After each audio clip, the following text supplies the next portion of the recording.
നമസ്കാരം കൂട്ടുകാരെ. നമുക്കിന്ന് ഒരു കോളിഫ്ലവർ മസാല ഉണ്ടാക്കാം. അതിന് വേണ്ടത് ഉള്ളി, കോളിഫ്ലവർ. ഇത് ചെറുതായിട്ട് നമുക്കൊന്ന് അരിയാം. അതായത് സാധാരണ നമ്മൾ അരിയുന്ന പോലെ ചോപ്പ് ചെയ്യേണ്ട. നിങ്ങൾ നോക്കിക്കോളാം, ഞാൻ ഇങ്ങനെയാണ് അരിഞ്ഞിരിക്കുന്നത്. ഓക്കെ,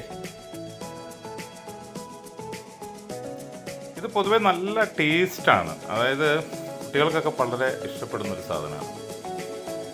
പൊതുവേ നമ്മൾ കേരളത്തിലൊക്കെ ഇപ്പോഴാണ് അവൈലബിൾ. ഇത് ഇപ്പോൾ ഒരു കുറേ വർഷങ്ങൾക്ക് മുന്നൊന്നും നമുക്ക് അത്ര അവൈലബിൾ ഒന്നുമല്ല.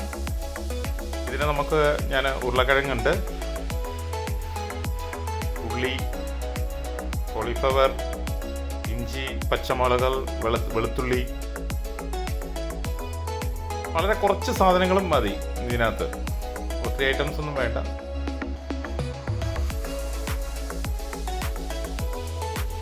വളരെ സിമ്പിളായിട്ട് ചെയ്യാൻ പറ്റുന്നതാണ്, വളരെ പെട്ടെന്ന് ചെയ്യാൻ പറ്റുന്നതാണ്.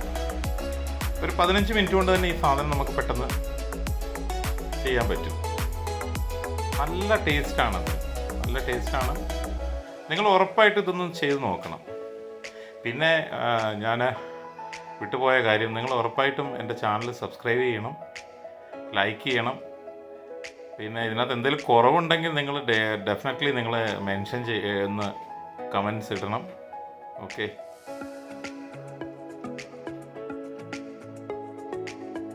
ഇത് പൊതുവേ ഡൽഹിയിലൊക്കെ വളരെ കോമൺ ആയിട്ട് ഉപയോഗിക്കുന്ന ഒരു സബ്ജി എന്ന് പറയും ഹിന്ദിയിലെ ഒരു ഡിഷാണ്. എല്ലാവരും ഉപയോഗിക്കുന്നതാണ് ഒരു സാധനം. ഉരുളക്കിഴങ്ങ് നമുക്ക് ഇങ്ങനെയാണ് അരിയേണ്ടത് കേട്ടോ.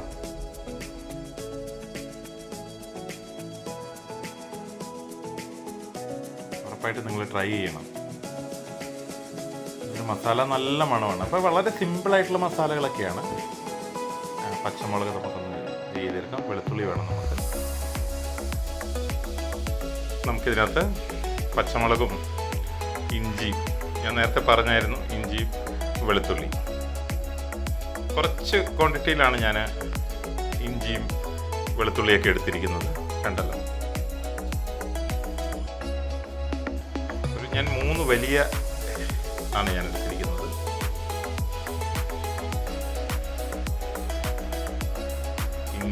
വെളുത്തുള്ളി ചെറുതായിട്ട് നമുക്ക് ചോപ്പ് ചെയ്തെടുക്കാം. ഇഞ്ചി,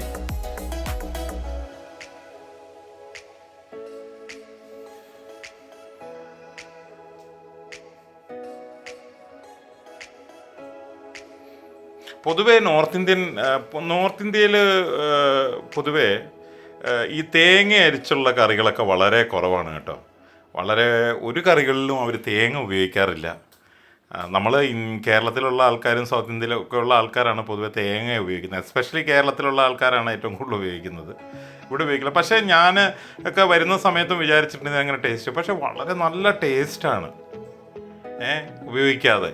നമ്മുടെ കേരളത്തിലുള്ള ആൾക്കാർ പറയും തേങ്ങയില്ലാത്ത കറി എന്ന് പറഞ്ഞാൽ വളരെ മോശമായിട്ട് എല്ലാവരും തോന്നാറുണ്ട്. തേങ്ങയില്ലാത്ത കറി ഇല്ല നമുക്ക് കേരളത്തിൽ. നമ്മൾ എവിടെ പോയിട്ടുണ്ടെങ്കിലും തേങ്ങ എന്ന് പറഞ്ഞു കഴിഞ്ഞാൽ നമ്മുടെ ജീവിതത്തിൻ്റെ ഏറ്റവും മെയിൻ ഒരു ഭാഗമാണ്. ഇതിനകത്ത് ഞാൻ 2 തക്കാളിയാണ്, ഒരു വലിയ തക്കാളി, ഒരു ചെറിയ തക്കാളിയാണ് ഞാൻ എടുത്തിരിക്കുന്നത്. നോർമലായിട്ട് നമുക്ക് കട്ട് ചെയ്തിട്ട് നാലാക്കി ഇതാക്കിയാൽ മതി. ഓക്കെ, തീരെ ചെറുതാക്കേണ്ട കാര്യമില്ല. നമ്മൾ കണ്ടല്ലോ. ഇതിൻ്റെ പ്രത്യേകത എന്ന് പറഞ്ഞാൽ ഇതെല്ലാം കൂടെ നമുക്ക് പെട്ടെന്ന് സെപ്പറേറ്റ് ആയിട്ടൊന്നും നമുക്ക്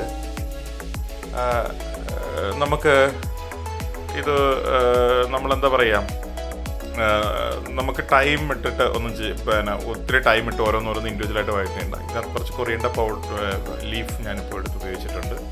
മല്ലിയില, മല്ലിച്ചപ്പ്. മല്ലിയില ഭയങ്കര ഒരു പ്രത്യേകതയാണ്. ഇപ്പോൾ ഈ നോർത്ത് ഇന്ത്യൻ ഡിഷസൊക്കെ നമ്മൾ ഉണ്ടാക്കുമ്പോൾ വളരെ ഒരു പ്രത്യേകമായിട്ടുള്ളൊരു സാധനമാണ്. കുറച്ച് എണ്ണ വെച്ചു, എണ്ണ ഒഴിച്ചു. അത് എണ്ണ ചൂടായി, കുറച്ച് കടുകിടുന്നു. പൊതുവെ കടുക് എന്ന് പറഞ്ഞു കഴിഞ്ഞാൽ നോർത്ത് ഇന്ത്യൻ ഡിഷിനകത്തൊന്നും കടുക് ഉപയോഗിക്കില്ല. അതിനകത്തൊരു സൗത്ത് ഇന്ത്യൻ ഇൻവോൾവ്മെൻ്റ് ഉണ്ട് ഓൾറെഡി. എന്താ വെച്ചാൽ നമ്മുടെ പല കറിക്കകത്ത് നമ്മൾ കടുകില്ലാത്ത ഇതില്ല. ഞാനും ഇതിനകത്തുണ്ടെന്ന് വളരെ ടേസ്റ്റാണ്. പക്ഷേ ഈവൻ നോർത്ത് ഇന്ത്യയിലെന്ന് പറഞ്ഞാൽ അവരിടില്ല. അതിന് പകരം അവർ ജീരകമാണ് അവർ ഇടാറുള്ളത്. ഓക്കെ, അപ്പം ഞാൻ ജീരകം ഇതിനകത്ത് ആഡ് ചെയ്തിട്ടില്ല. മറ്റേ നമ്മുടെ മസാലയ്ക്കകത്ത് ഓൾറെഡി നമ്മുടെ ഇതിനകത്തൊക്കെ ഉണ്ട്. ഗരം മസാലയിലും മീറ്റ് മസാലയിലും ഒക്കെ ഓൾറെഡി നമുക്ക് ഇതുണ്ട്. പിന്നെ നമുക്ക് കുറച്ച് കരിയാപ്പില ഇടാം.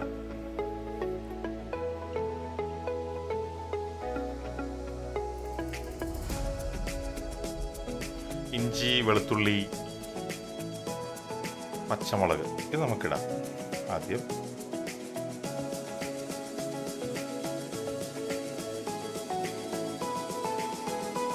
പിന്നെ നമുക്ക് ഉള്ളി ഇടാം, പിന്നെ കോളിഫ്ലവർ ഇടാം.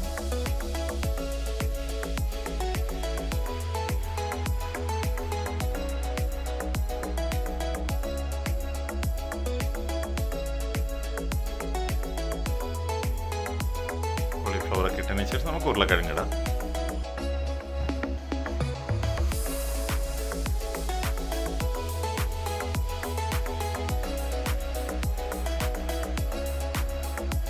ഇനി നമുക്ക് തക്കാളിയും കൂടെ ആഡ് ചെയ്യാം. കുറച്ച് കരിയാപ്പില ഇടാം, കുറച്ച് മല്ലിച്ചപ്പ് ഇടാം, ഒന്ന് ഇളക്കാം.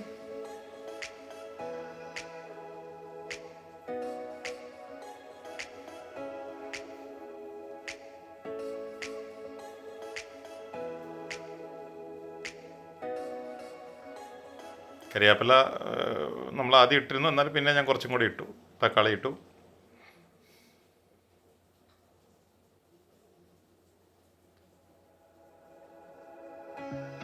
ഒന്ന് വഴറ്റണം നല്ലതായിട്ട്.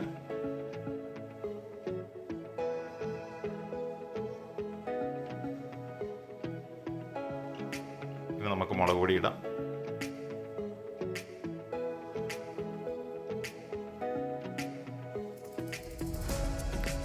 മല്ലിപ്പൊടി ഇടാം.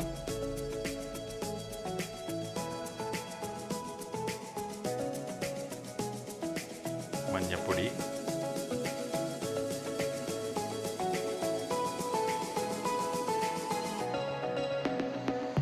മീറ്റ് മസാല,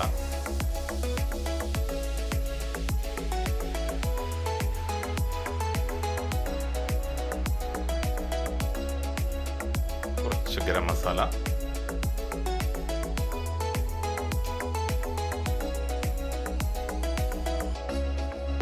നല്ലതായിട്ട് മറക്കാം.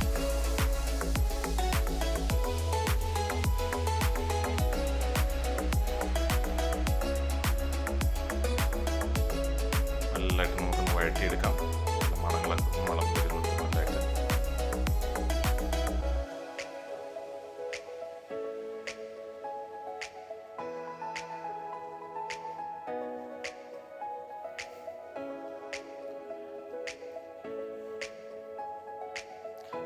ഈ സ്പൈസസ് നമ്മൾ കൂടുതൽ ഉപയോഗിക്കുമ്പോൾ നമ്മുടെ എരിവ് നമുക്ക് എത്ര വേണമെങ്കിലും കൂട്ടി നമ്മുടെ ആവശ്യത്തിന് ഇട്ട് കഴിയുമ്പോൾ അതിന് പ്രത്യേക ടേസ്റ്റ് നമുക്കുണ്ടാവും. ആ മസാലകളൊക്കെ നമ്മൾ നല്ല രീതിയിൽ ബാലൻസ് ചെയ്തിട്ടുണ്ട്. വളരെ കുറച്ച് ക്വാണ്ടിറ്റി ഇടാം. പൊതുവേ ഈ കോളിഫ്ലവർ എന്ന് പറഞ്ഞു കഴിഞ്ഞാൽ ടേസ്റ്റ് നല്ലതാണ്. ഉരുളക്കിഴങ്ങും കോളിഫ്ലവറും കൂടെ ആഡ് ചെയ്യുമ്പോൾ നല്ലതാണ്. നമുക്ക് ഉപ്പും കൂടെ ആഡ് ചെയ്യാം. ലേറ്റായിട്ട് ആഡ് ചെയ്താൽ മതി. എന്തിനാന്ന് വെച്ചാൽ നമുക്ക് ഉരുളക്കിഴങ്ങൊക്കെ നല്ലതായിട്ട് വേഗം അതിപ്പം നല്ലതായിട്ട്. അതിനുവേണ്ടി ഇപ്പോൾ നമ്മൾ ഇച്ചിരി ലേറ്റായിട്ട് ഇട്ടാലും മതി. എന്നാലും പക്ഷേ ഇതിൻ്റെ കൂടെ തന്നെ ഇട്ടിട്ടുണ്ടെങ്കിൽ അതിനകത്ത് ഉപ്പ് നല്ലതായിട്ട് പിടിക്കുകയുള്ളൂ. അത് വളരെ ടേസ്റ്റായിട്ടുണ്ട്. നല്ല മണം വരുന്നുണ്ട്. കുറച്ചും കൂടെ നമുക്ക് കരിയാപ്പില ഇടാം.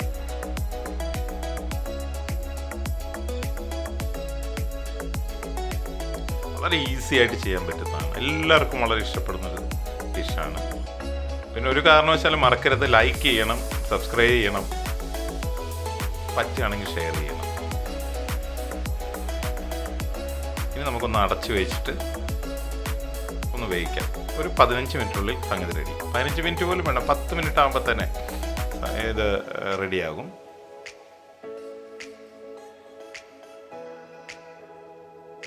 വളരെ കുറച്ചാണ്, ഞാൻ സിമ്പിളാണ് വെച്ചിരിക്കുന്നത്. വളരെ കുറച്ചാണ്. കുറച്ച് കൂട്ടി വെക്കരുത്, അടി പിടിക്കരുത്, ശ്രദ്ധിക്കണം. അത് ഇടയ്ക്ക് നമ്മൾ ഇളക്കി കൊടുക്കുകയും ചെയ്യണം. ഏറ്റവും നല്ല രുചികരമായിട്ടുള്ള കോളിഫ്ലവർ മസാല റെഡിയായിട്ടുണ്ട്. ഇതൊരു നോർത്ത് ഇന്ത്യൻ ഡിഷാണ്. നല്ല നോർത്ത് ഇന്ത്യൻ സ്റ്റൈലിൽ തന്നെയാണ് ഞാൻ ചെയ്തിരിക്കുന്നത്. ഓക്കെ, വളരെ ടേസ്റ്റാണ്. നിങ്ങൾ ഇഷ്ടപ്പെട്ടാൽ ലൈക്ക് ചെയ്യണം, സബ്സ്ക്രൈബ് ചെയ്യണം, ഷെയർ ചെയ്യണം. Thank you.